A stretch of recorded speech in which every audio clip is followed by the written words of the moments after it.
Hello everyone, welcome to Tony Talks. Thank you for watching. Till I'll see you in my next video. Stay safe, stay blessed. I love you. Bye. Any man the drug go, making mommy. Only anybody to tell you okay. The mini come on, send us a little more. One you call, one light. I love you. No, don't tell me. Me sleep for no man for God. I love you. That's what I'm. Someone be a new.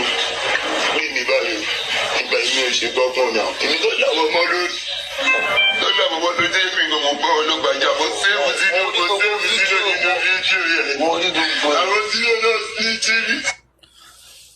Naira, every time Muhbad come across any mishap, you are never around. Why? Can you explain to us? Anytime anything bad happens to Muhbad, you are never around. When this incident happened, Naira Marley, you were not around. You were not around. Can you please mute?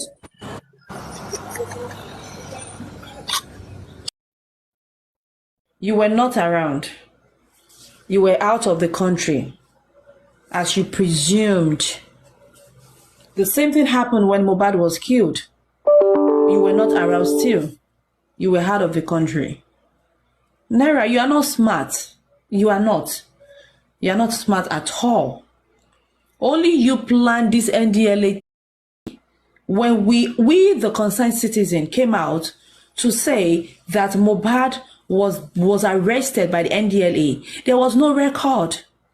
There was no record whatsoever to prove that this boy was actually arrested by the NDLA. Naira Marley, you are all smart. Iwo lo goju láyé yìí. Tó bá ń wá ego, iwo lo goju. You think you've buried everything, but not knowing that okuto sin setting your sita. You didn't bury nada. Nada you did not bury. You were not around, and when you came away like, oh, I wasn't around, I don't know what happened. I've settled everything has been settled. Muhbad is good and good. Why is it that it was only Muhbad that was given the water to drink? Zinoleski was there, like you said, with every other person. It wasn't the only one that was arrested. They arrested every one of them in your house, but it was the only one that they gave that water to drink. Naira Marley, what was in that water? You need to come out and tell us what was in that water. What did you poison Muhbad with? That made him to start misbehaving. That made him to start having short memories. That made him to plan in life boy. Ó really plan in life boy. Yeah. Ó plan plan ẹ̀ ṣó lè plan ẹ̀jọ̀ lọ́hùn lọ ni kò lè plan ẹ̀jọ̀ lọ́hùn lọ náà. That made him to start having memory loss. Naira, Aziz Fashola, that is your real name. What did you do to Muhbad? What did you do? You damaged him, you destroyed him. You destroyed the hand, the finger that fed you. Because it wasn't you that was feeding Muhbad. Muhbad was actually feeding you. He put he put food on your table. He put money in your pocket. Naira Marley, Aziz Fashola, you are nobody. You are a non-entity. This boy made you. You grew jealous of this boy. Star, glory. Ṣé o máa ń pa wo ẹ wá pa ṣé ẹ ti wá pa ògo yẹn ni ẹ rí ògo yẹn pa. Ẹ rí ògo yẹn ẹ rí pa. Every time tí bad thing bá ṣẹlẹ̀ sí boy, oh, kì í sí around, John torí Ọlọ́run, ibo ni wèrè ń lọ. Because o ti already orchestrate here, o ti plan here. You already planned it. O ti fún àwọn olórí burúkú tó máa bẹ́ execute here. Òun ni bó ṣe pa ikú tó pa Muhbad. Ikú tó pa Muhbad. You know everything about it. You know. Why are you trying so hard to pin it on Wunmi? Why are you planning it so hard to pin it on Rian? You sent what's his name? Prime killer. We all know. Just that we cannot prove.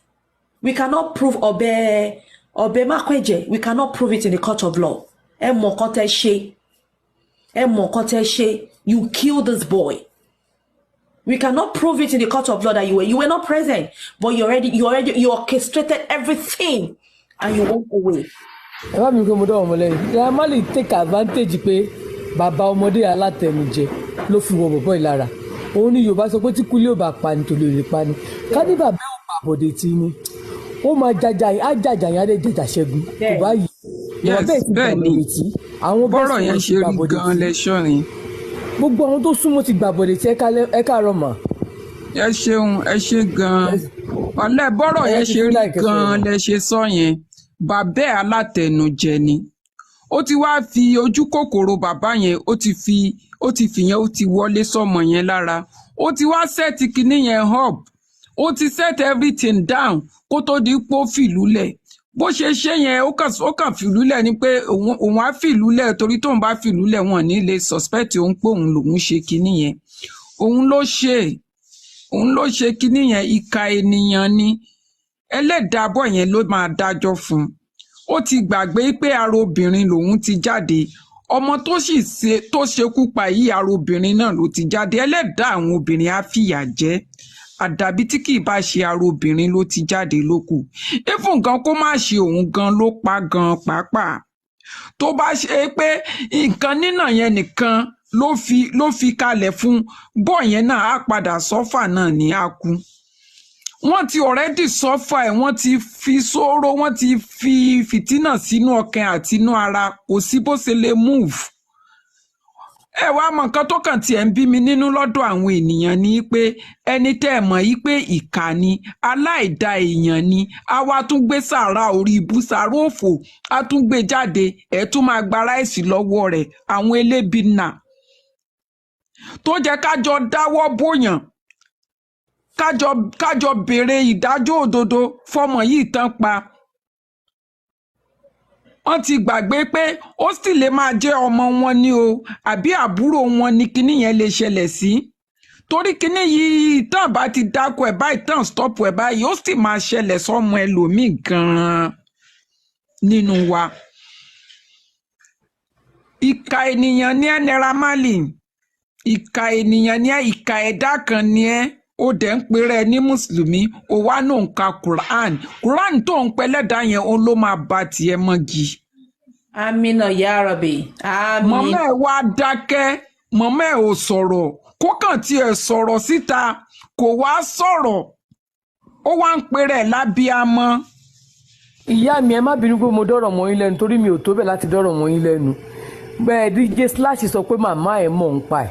Of course. Ìyá ẹ̀ tẹ̀sí wípé màmá ẹ̀ ló mú ọ lọ búra màmá ẹ̀ ló mú ọ lọ búra tó fún ọ ní kan tó màmá ẹ̀ gangan ló mú jáde ló mú lọ sí alájò gangan ní gilẹ́yìn ọgbẹ́ tí gilẹ́yìn ọgbẹ́ bá ti rí tán sí Naira Marley ti tán. Lóko ní pẹ́ mọ́ ọjọ́ ti súnmọ́ tán yányán ọjọ́ ti súnmọ́ àwọn aborímọ́ bò wá wọ́n kàn pọ̀ lọ́n lórí àwọn tí ò dénú ọkàn wọn. àwọn ọ̀yá kan wá tẹ̀ ké gbà mí. láwọn ọ̀yá kan tẹ́ pé ó kò máa ń jẹ́ kéèyàn fẹ́ ṣépè fún obìnrin gbà mí téèyàn bá wo. wọ́n láì mọ́kàn tí ẹ̀ wá wo àwọn ọmọ mo wá wo àwọn ọmọ tí Naira Marley ń kó tó àwọn ọmọ ẹ̀ tó bí mo wá wo àwọn ọmọ yẹn àánú ṣe mí pé ó dẹ̀ bímọ kò tiẹ̀ wá wo àwọn ọmọ ẹ̀ kó kó àwọn ọmọ ẹ̀ síwájú kó wá máa wo àwọn ọmọ yẹn kó máa fi káànú wọnú ọkàn ẹ̀ pé òun sì ń fa àwọn ọmọ ọlọ́mọ òun fi wọ́n ṣe iṣẹ́ ikú bí kò máa ráwọn ẹlòmíì lólè bí kò máa ṣe àwọn ẹlòmíì kàn máa ṣe yàwúyàwú kàn máa kówó wá fún un. Ó ti kọ́ àwọn ọmọ ẹ̀ sí London owó lè bá àwọn ọmọ ẹ̀ London. Kò síbi tí owó ò ti lè bà ká.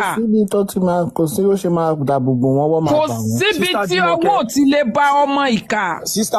Sísá Jùmọ̀kẹ́ ẹ kí n tún apárọ̀ kan fún níbi tọ́lọ́ ń tóbi lọ́ba nínú iṣẹ́ ṣe rí àwọn èèyàn máa rò pé ẹ̀san àwọn èèyàn máa rò pé bọ́lá ń ṣe máa ń sọ ẹ̀san fẹ́ dà ní pé tí nǹkan tó ṣẹlẹ̀ sí ẹ tó bá padà ṣẹlẹ̀ sẹ́ni ẹ̀ nígbà míì Ọlọ́run máa ń sọ ẹ̀san pẹ̀lú ṣòro á fi ọmọ ẹ̀ ṣe ṣòro fún ẹ á gbé ṣòro kan tó ẹ pé ìṣòro ẹ lè máa public o wàá máa dáná irú ọmọ ẹ yẹn ó lè máa ṣe ségesège kiri kó má fi lọ́kàn balẹ̀ Ọlọ́run lè máa fọ ọkọ òun ó lè jọ ọmọ ẹ lọ́kàn máa ṣe ségesège kiri ní abẹ́ ẹ̀kọ́ ẹ̀ ń ṣe ségesège kiri yẹn ẹ máa kó yára lẹ́nu pé ọlọ́pàá ò ní mú wọn ò ní tí wọn mọ́lé but ọmọ máa ṣe nǹkan kan tó jẹ́ pé ọmọ máa bànújẹ́ ṣáà ni so ibi tọ́rọ̀ Ọlọ́run tó le sí tí mo ti understand ibi tí mo understand Ọlọ́run dé ó funny gan tẹ́kẹ́ nígbà mi gan máa ti àárọ̀ yìí mo ti jí làárọ̀ yìí tẹ́kẹ́ mo doubt existence Ọlọ́run. Naira Marley ti sanwó fún Ọlọ́run ò lè ṣe nǹkan kan fún ó ti sanwó fún Ọlọ́run. lójú ààrẹ owó ètò gbogbo sàrà ló ń gbà mí.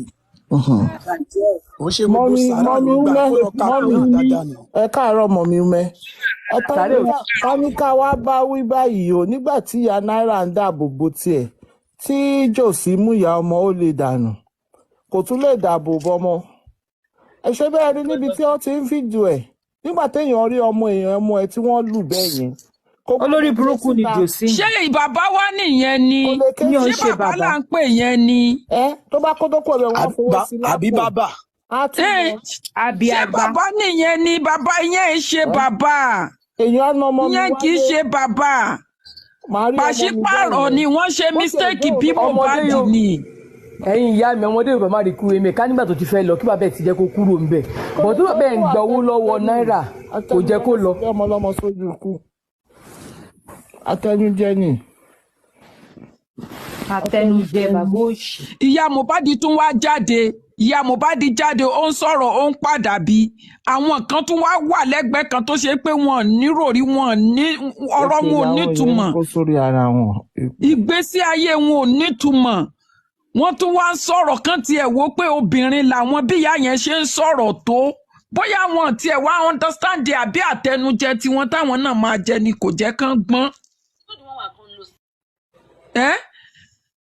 bí ìyá yẹn ṣe sọ̀rọ̀ tó ṣà ń sọ pé àdàbí tó bá ṣe pé òun parọ́ ni kú mọ́ wọn understand at all.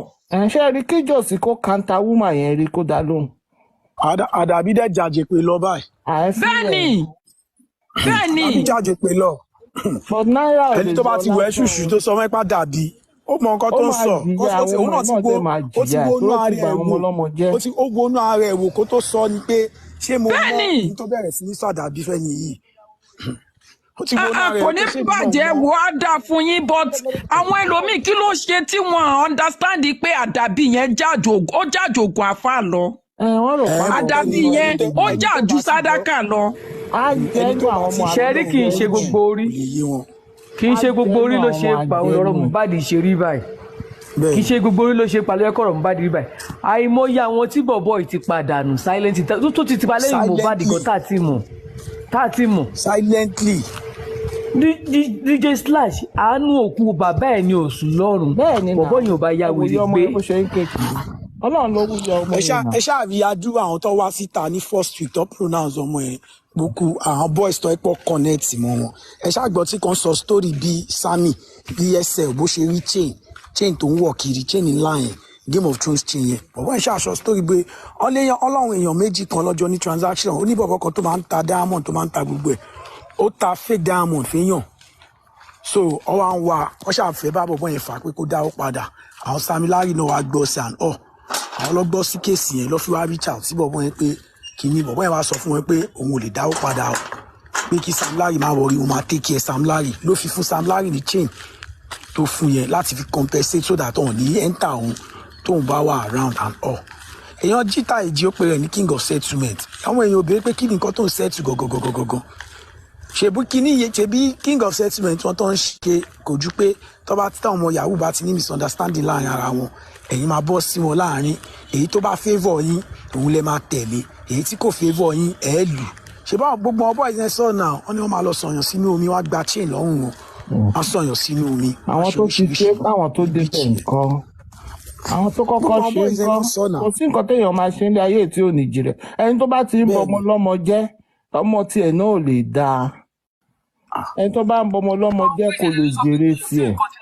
sì ti yẹ sí nǹkan wọn ní tẹ́lẹ̀ ọ máa gbé wọn ìyá ìlú máa ń kó wọn lọ́jọ́ tí máa lọ ń búra ìgbà Sam Larry dé náà bẹ̀rẹ̀ sí pé bàbá yẹn wá sílé wọn kó wá búra gbogbo àwọn kí ni mo àlórí social media èyí tó tọ́jú ti lọ fún bribe kó gbélé ni pé ọmọ ìgbà tí Sam Larry dé lọ́wọ́.